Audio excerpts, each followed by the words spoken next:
The other day, I got a comment that was essentially, "Thanks for this video. It really resonated with me, but where's the action plan? I feel stuck."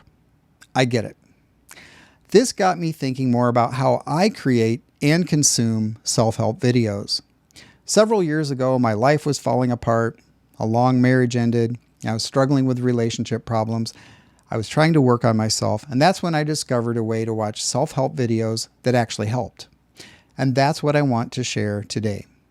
Now, I know there are legitimate criticisms about the self-improvement industry, but there are also many helpful videos from respectable creators. The important point is, and I think a lot of people miss this, you can watch those more respectable, helpful videos, but there are ways to consume it that actually help change to occur, and there are other ways that are just a waste of time.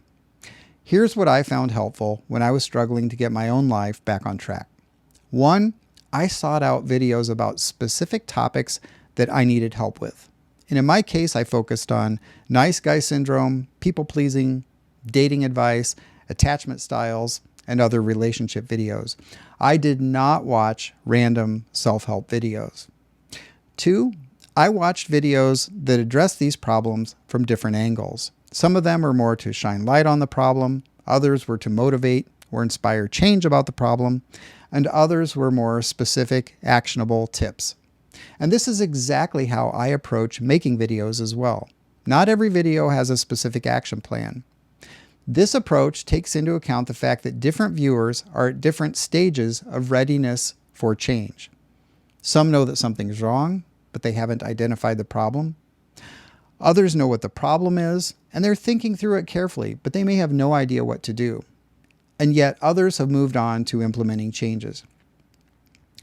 The interesting thing is that as individuals, we don't necessarily move smoothly and linearly through these stages.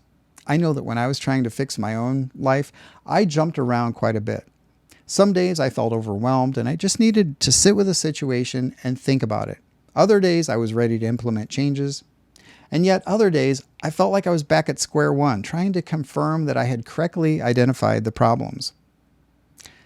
And if this video is adding value so far, I'd appreciate it if you'd like it. It really helps the channel grow. Thank you. 3, I consumed videos while I was engaged in an activity that allowed reflection.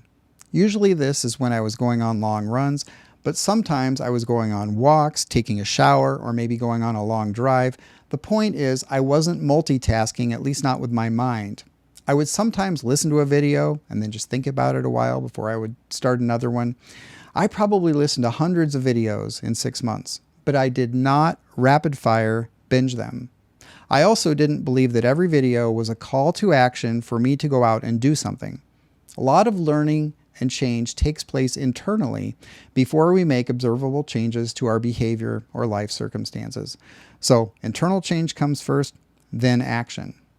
James Allen, who wrote that book a long time ago called As a Man Thinketh, essentially said, we become what we think about all day long.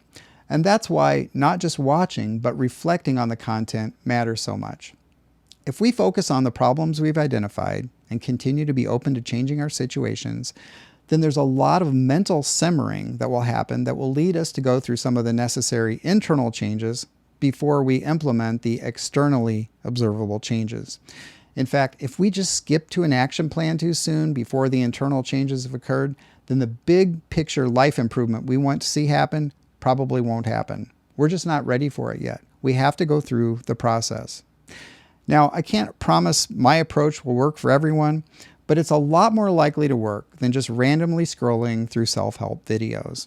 Just be patient with yourself, stay focused on relevant topics, and give yourself time to reflect. Let me know in the comments if this approach makes sense to you or if you've discovered a strategy that works better. Be sure to subscribe for more content like this. Thanks for watching.